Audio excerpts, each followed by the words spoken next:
to show you how can you fork a repository using GitHub CLI command line interface.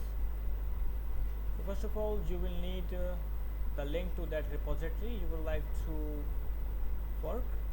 So it usually contains the username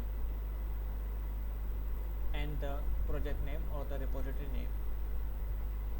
You need to copy it. Then back in the terminal, you can type github repo and then fork and the username and the repository name. Just press enter. It will start forking, and after forking successfully to your GitHub account, it will ask would you like to clone the fork on your local machine also. So if you want to clone it, you can type either yes or no. So I will go with yes.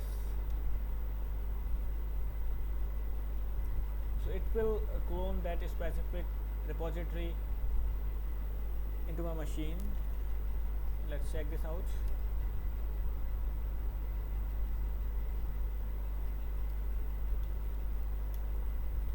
It's successful now. I can view the code.